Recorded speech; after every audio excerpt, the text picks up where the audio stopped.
ስማይ ልጄ ትንሽ ገንዘብ ይዛሃል ወይም ደግሞ የሚበላ ነገር? ኧረ እባክህ የሚበላ ወይም ገንዘብ ልስጥህ? ይሄ እግሬ ይታያል ልስጥህን? ለምንድን ነው ግን እንደዚህ እየተናገርክኝ ያለው? ለምንድን ነው እየተናገርክኝ ያለው ትላለህ? እንደናንተ አይነት ለማኞች ናቸው የከተማችን ገጽታ ያበላሻችሁ። የትም ቦታ ዝም ብላችሁ ትቀመጣላችሁ። ምንም ነገር ስላልበላው እኮ ነው ልጄ፣ በጣም እርቦኛል። እና ታዲያ ሄደህ ስራ ሰርተህ አትበላም እንዴ? ማን አስቆመህ?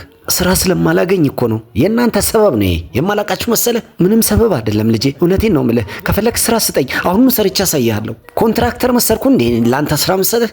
ደግሞም ትሰማኛለህ፣ በድጋሚ እዚህ አካባቢ እንዳላይሽ። ይሄ ማዳበሪያን አንሳና ጠፋ ከዚህ። ገንዘብ ስጠኝ የምበላበት ይለኛል እንዴ?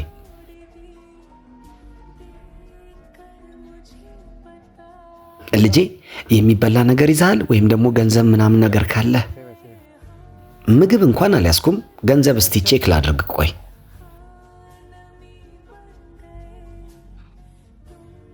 ገንዘብ እንኳን አለኝ፣ ነገር ግን እኔ ሰርቼ ያገኘሁት ነው። ለአንተ የሚሰጥ አይደለም። እሺ ሸይባው፣ በጣም ስለራበኝ እኮ ነው ልጄ፣ እባክህ ምግብ ግዛልኝ። እሺ ይኸውልህ፣ ምግብ ወይ እሱ ነው የሚሰጥ ወይም ደግሞ እነዛ ሰዎች አንተን የወለዱህ ወይም ደግሞ አንተ የወለድከው። እኔ ደግሞ ልጅህም አይደለሁም ምንህም አይደለሁም። ስለዚህ ወይ ልጆችን ወይ ቤተሰቦችን ጠይቅ።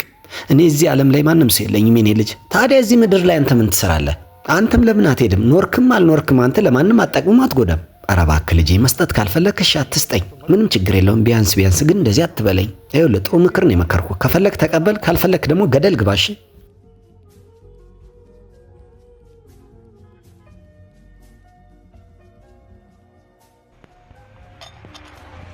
ልጄ የሚበላ ነገር ይዘሻል እንዴ?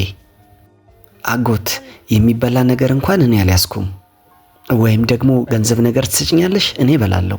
ገንዘብ እስቲ ቆይ ልይሎት።